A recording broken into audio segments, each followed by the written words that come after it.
Wonderful, so wonderful is your unfailing love.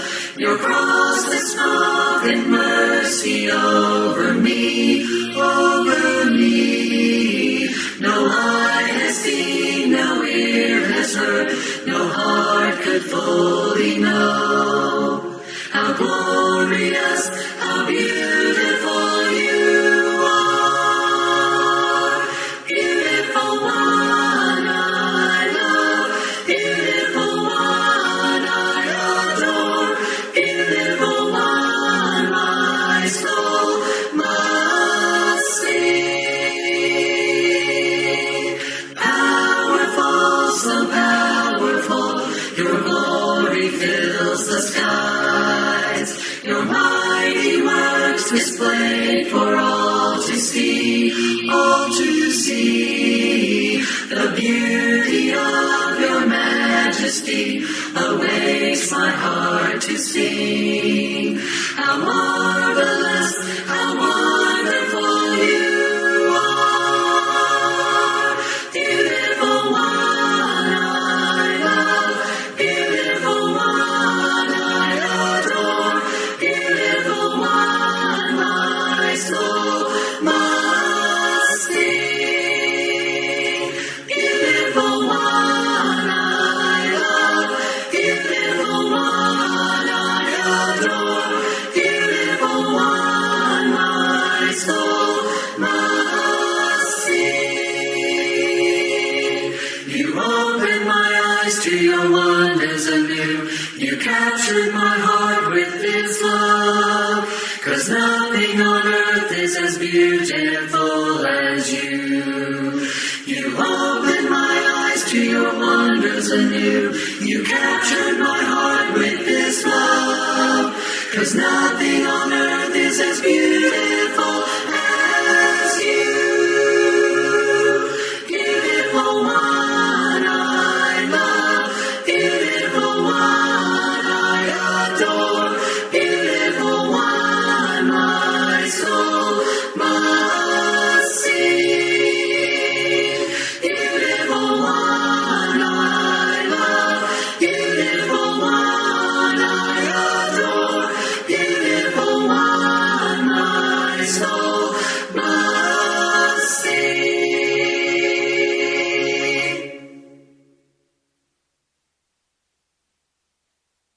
Faithful love flowing down from the thorn-covered crown makes me whole, saves my soul, washes whiter than snow. Faithful love calms each fear, reaches down, dries each tear, holds my hand when I can't stand on my own. Faithful love, from above, came to earth to show the Father's love. And I'll never be the same, for I've seen faithful love face to face, and Jesus is his name. Faithful love is a friend just when hope seems to end. Welcome face, sweet embrace, tender touch filled with grace.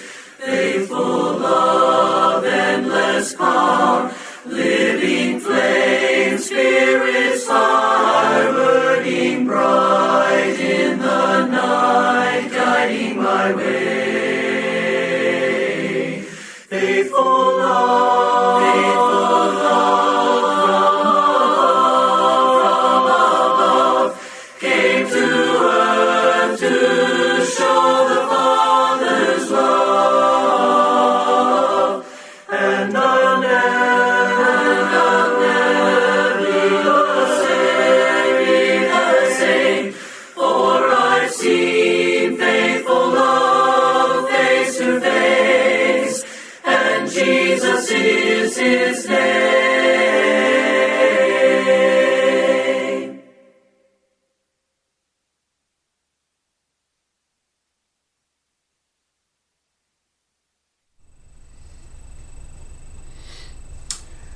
Welcome back, everyone. As we're traveling our way through the book of Psalms, we come this week to Psalm 48. Not a terribly lengthy one, and kind of like the last time we recorded one of these, Psalm 47. I expected a fairly brief one. Not a great deal to comment on that's kind of out of the ordinary. What I will note about Psalm 48 is this. We've already covered, obviously, 46 and 47, and many, if not most, scholars think that the three Psalms are related, so that they form I don't know that a trilogy is quite the right word, but they're three Psalms that are composed together, that go together, and that kind of have a shared theme among them. Now, you will recall Psalm 46 in particular is attributed by many to the defeat of Sennacherib's army by God. You recall the Assyrians took the northern kingdom altogether, and actually at one point in time came very close to taking the southern kingdom of Judah as well.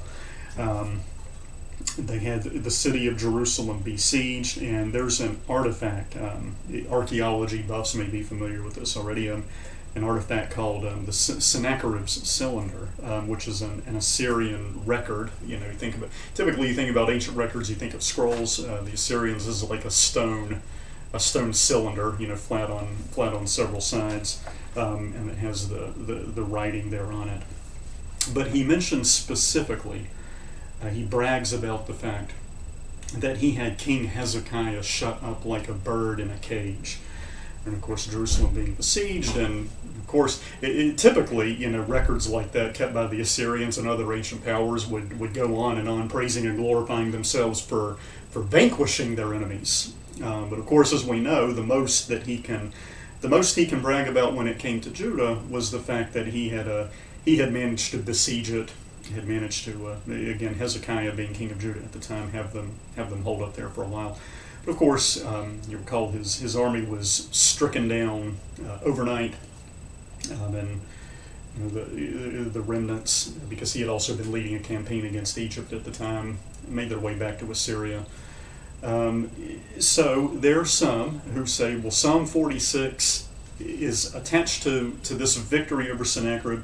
And they would go on to say that 46, 47, and 48 are all attached to that particular victory. And again, if you're struggling to remember why this is, it's all because in 46:5, the last phrase in the verse, it said, God is in the midst of her, she shall not be moved. God shall help her, and that right early. It's that one word, early.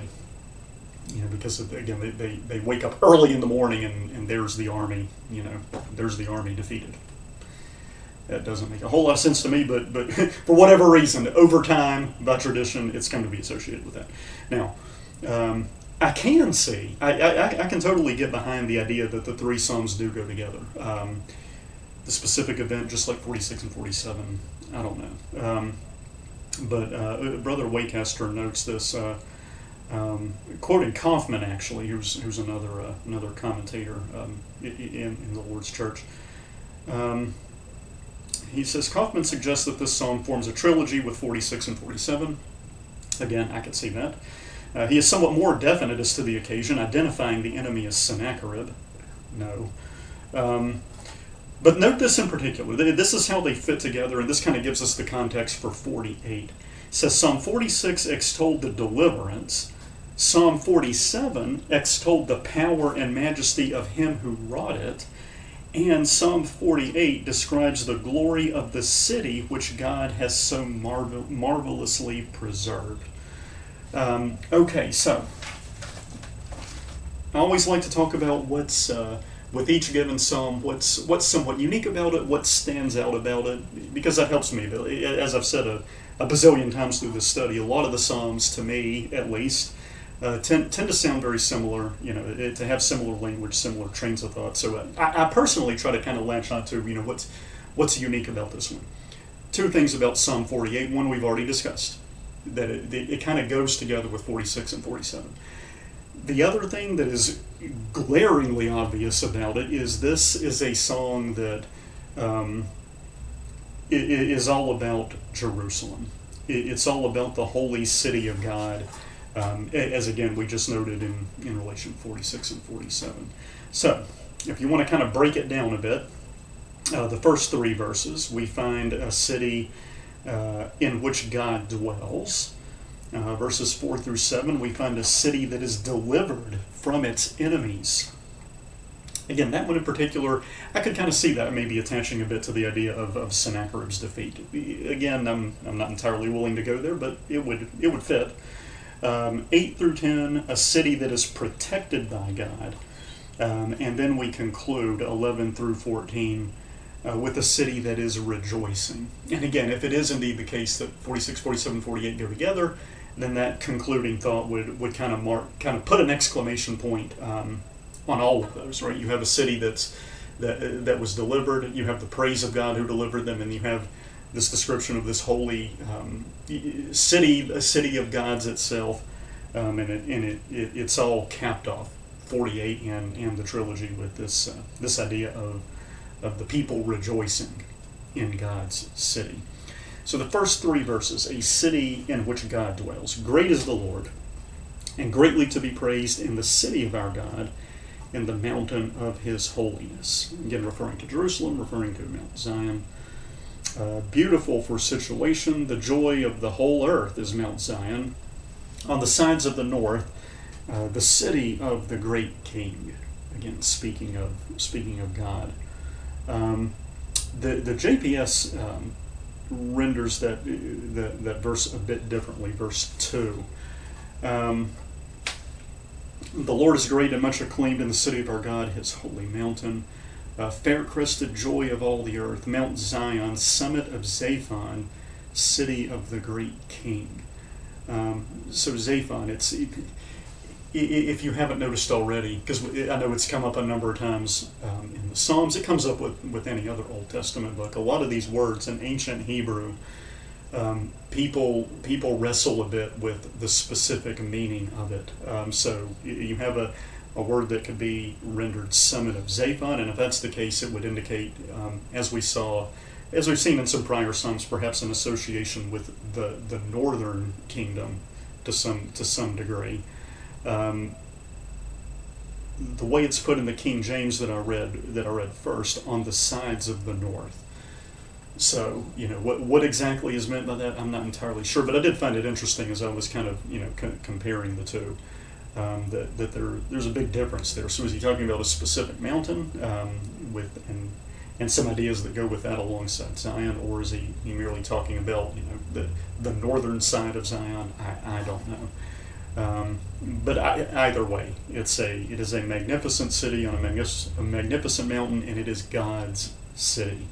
God is known in her palaces for a refuge. Yet again, even if that famous victory over Assyria, wrought by God overnight, is not the specific context for this, it fits beautifully. If it again, I have trouble believing that's the specific reason, but it fits nonetheless, as an image, as an example, I should say, of what he's talking about. Verses 4 through 7. He reflects upon the city having been delivered from its enemies. For lo, the kings were assembled, they passed by together. They saw it, and they marveled. They were troubled and hasted away. Fear took hold upon them there, and pain as of a woman in travail. So here you have the idea of other kings who perhaps have an interest in attempting to take the city, but they know better. And so the city is delivered from the trouble that would otherwise come upon it. Thou breakest the ships of Tarshish with an east wind. East wind, generally taken to mean as metaphorically an extremely powerful, destructive wind. Ships of Tarshish. So Tarshish, I guess most famously associated biblically with Jonah, right when he goes to run away from the mission God sent him upon to Nineveh, he flees to Tarshish, which is generally believed to be in what would be modern-day Spain. And the main point is, when you see Tarshish, think the farthest away you can possibly go. Kind of like we might say, today, say, well, someone's gone all the way to Timbuktu, right? And by that you mean they've gone way, way, way out in the middle of nowhere, where no one's ever going to find them, the most remote place imaginable. When you think Tarshish, think, as far away as humanly possible. So, you have these kings who marvel, who trouble, who haste away. You have these ships from Tarshish, so as far away as they can possibly come, coming for the purposes of war. They're being broken by God. So anyone and everyone is going to fall before God. Verse 8, as we've heard, so have we seen in the city of the Lord of hosts, in the city of our God. God will establish it forever. Again, who can overcome it? No one. Okay, so I got a bit ahead of myself. Verses 8 through 10, talking about the city's protection by God. As we've heard, so have we seen the city of the Lord of hosts. Again, hosts, armies. When you think about, or when you hear the phrase describing God, Lord of hosts, it's a military picture. And I say that because we tend to think of the word host as someone who is gracious, someone who invites others into their home, who shows hospitality. No, a host is an army. Lord of hosts, he's like a divine general leading a military. In the city of our God, God will establish it forever. We have thought of thy loving kindness, O God, in the midst of thy temple. Again, a clear reference to Jerusalem, as if it wasn't clear enough. According to thy name, O God, so is thy praise unto the ends of the earth. Thy right hand is full of righteousness.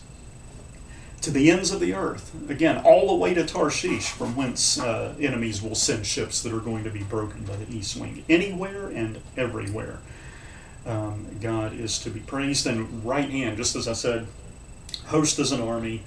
East wind is picturing a destructive natural force. Right hand is the hand of power, the hand of authority, full of righteousness. It is just. It is right, and not right in terms of left versus right, but right in terms of correct. Right, when God exacts vengeance upon the enemies of His people, He is justified. He is right in doing so. In verses 11 through 14, the city rejoicing. Again, certainly a cap to this particular song, but also potentially for this little trilogy of psalms that we have, talking about God's deliverance of His people and His praiseworthiness because of it. Let Mount Zion rejoice. Let the daughters of Judah be glad because of thy judgments. Again, this deliverance that He has rendered right and just in doing so. Walk about Zion and go round about her. Tell the towers thereof. Right. So all over the city, sound it out everywhere. Make ye well her bulwarks. Consider her palaces, that ye may tell it to the generation following. For this God is our God forever and ever. He will be our guide even unto death. Okay. Tell it to the generation following. God is our God forever and ever. Here we are, some odd 3,000 years later, still reading, still reflecting upon this psalm written centuries and centuries ago. Indeed, there have certainly been times in Israel's past when they failed at this, the latter part of verse 13, ensuring that the following generations have this appreciation, this understanding of God and what He has done for His people. But nonetheless, here we are again, some 3,000 odd years later. Indeed, God is God forever and ever, and even today, our guide even unto death. All right, that is Psalm 48. I hope you've enjoyed taking a look at it with me today. Lord willing, we'll continue on next time with the next psalm. Thank you all.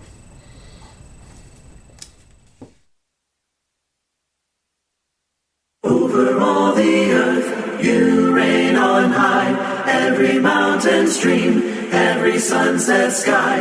But my one request, Lord, my only aim, is that you reign in me again. Lord, reign in me, reign in your power, over all my dreams. In my darkest hour, you are the Lord of all I am.